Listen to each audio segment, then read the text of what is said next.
नमस्कार दोस्तों, 70वीं बीपीएससी री एग्जाम की मांग लगातार छात्र कर रहे हैं। कोर्ट में तारीख पर तारीख पड़ रही है, आंदोलन की भी बात कही जा रही है और ये मुद्दा एक बार फिर से तूल पकड़ रहा है। कब आंदोलन होगा, कोर्ट का क्या कुछ होने वाला है, ऊपर से सरकार भी सुनने में आ रहा है कि री एग्जाम के बारे में सोच रही है। तो सारी चीजों पर बात करेंगे। अभी हमारे साथ पटना डेस्टिनेशन आईएएस के जाने माने शिक्षक कृष्ण सर हमारे साथ है। स्वागत है सर। धन्यवाद। और आपका भी डेस्टिनेशन आईएएस में स्वागत है। सर, क्या कुछ अगर अभी तक छात्र लड़ रहे हैं, री एग्जाम की मांग अभी तक कर रहे हैं, क्योंकि 13 दिसंबर को ही एग्जाम हुआ था सर, आपको भी पता है। अभी तक क्या चुक रह गया सर कि री एग्जाम छात्र के हाथ में नहीं लगा सर?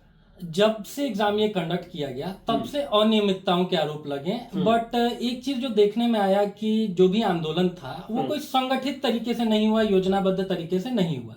एक आम जनता में ऐसा मैसेज गया कि शिक्षकों के अलग अलग अपने वेस्टल इंटरेस्ट हैं, जो छात्र संगठन है उनके अपने अपने इंटरेस्ट हैं, या राजनीतिक दलों के आ जाने से राजनीतिकरण भी हुआ मुद्दे का। इसके कारण कहीं ना कहीं हमको लगता है कि इस पूरे प्रोसेस में डिले हुआ। मतलब बीपीएससी छात्रों का राजनीतिकरण हो रहा है सर? बिल्कुल हो रहा है, इसमें कोई डिनाई नहीं किया जा सकता है। हर दूसरे दिन एक राजनीतिक दल का एक स्टेटमेंट, दूसरे का दूसरा। एक शिक्षक आज आंदोलन के साथ है, अगले दिन वो दूसरे शिक्षक के नाम पर आंदोलन से छिटक जा रहे हैं। तो इसमें पिस रहा है अंतोगत्वा वो छात्र जिसको समझ में नहीं आ रहा है कि 70वीं री एग्जाम होगा नहीं होगा। 70वीं के लिए पढ़े, 71वीं के लिए पढ़े। कोई भी आंदोलन हो सर या मांग हो, सबसे बड़ा उम्मीद कोर्ट नजर आता है सर। और हाई कोर्ट में यह मामला अभी चल रहा है, लेकिन बार बार तारीख पर तारीख मिल रहा है सर। रोज हो रहा है कि आज सुनवाई होगा, फिर टल जा रहा है, कल होगा, फिर टल जा रहा है। ऐसा क्यों हो रहा है? क्या सरकारी दबाव भी कुछ होता है क्या इसमें? सरकारी दबाव से इनकार नहीं किया जा सकता है, लेकिन उससे बड़ा जो इशू इस आंदोलन को लेकर के था, इस केस को लेकर के था कि सारे लोगों को एक प्लेटफॉर्म पर आकर के एक केस फाइल करना चाहिए था। अलग अलग माध्यमों से अलग अलग केस फाइल किए गए, किसी का कुछ इशू था, किसी का कुछ इशू था।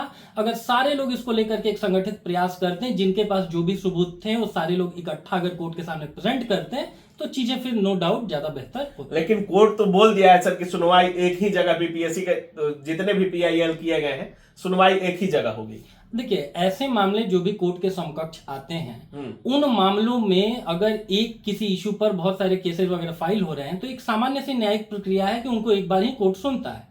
अगर किसी लेट से नेता ने विवादास्पद बयान दिया तो 50 केसेस इंडिया भर में फाइल होंगे, उनको 50 बार कोर्ट के पास सुनने को समय नहीं होता है। इस देश में 4.5 करोड़ से अधिक केसेस पेंडिंग है, तो इसको लेकर के कोर्ट आपको अलग अलग केसेस नहीं सुनेगा, ये तो सही बात है। लेकिन जितने लोग जो क्लेम कर रहे हैं कि मेरे पास ये सबूत है, ये सबूत है, तो सारे लोग अगर एक प्लेटफॉर्म पर आते, एक केस फाइल करते हैं, सारे लोग आपस में एक दूसरे से कोऑपरेट करते हैं, तो चीजें कहीं ना कहीं बेहतर होती हैं। दोबारा से री एग्जाम की मांग कुछ ज्यादा ही सुलग गई है। आंदोलन की बात फिर से कही जा रही है सर। क्या डेस्टिनेशन आईएएस छात्रों के साथ है? क्या इस बार पहले देखा गया कि राहुल गांधी हो, प्रशांत किशोर हो, तेजस्वी यादव, पप्पू यादव, बड़े बड़े नेता इस आंदोलन में आए हैं और अपना अपना मतलब जो भी वक्तव्य था सरकार के बीच रखे या जो भी किए, सारे लोग इसमें अपनी अपनी भूमिका निभा चुके हैं सर। क्या अब दोबारा से आंदोलन छात्रों को री एग्जाम दिला पाएगा?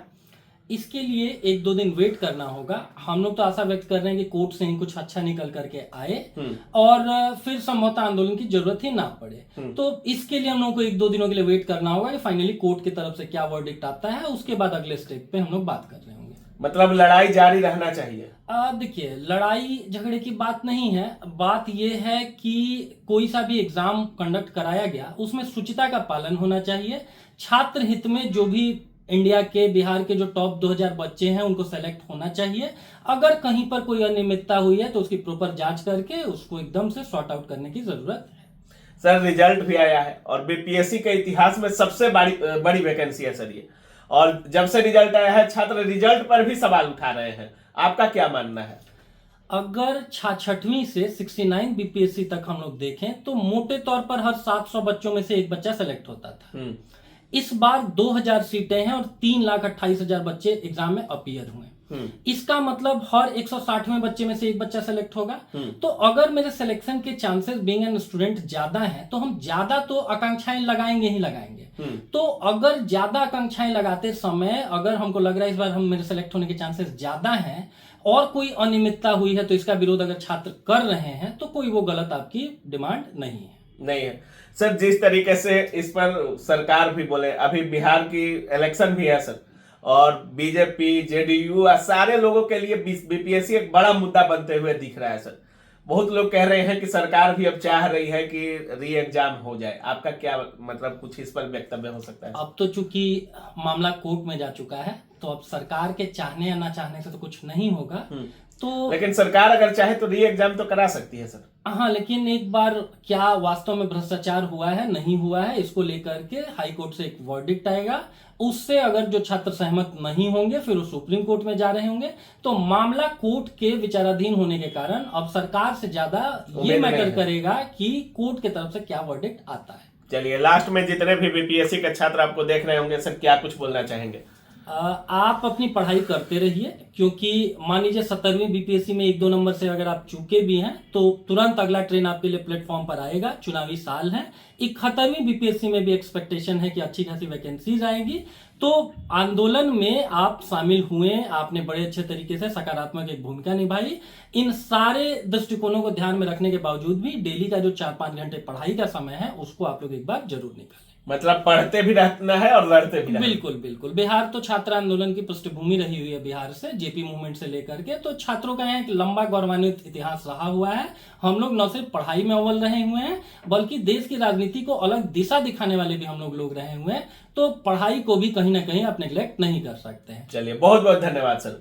धन्यवाद। तो बाकी आप देख रहे थे हमारे साथ डेस्टिनेशन आईएएस के कृष्ण सर थे, और सर का सीधे तौर पे कहना है कि जब मामला कोर्ट में हो तो सरकार भी हस्तक्षेप करने से थोड़ा परहेज करती है। बाकी सर का सीधे तौर पे कहना है कि हो सकता है बहुत जल्द खुशखबरी आप लोगों के सामने देखने को मिल सकता है। बाकी आंदोलन पर हो या पढ़ाई पर हो, सारी चीजों पर हमने बात किया।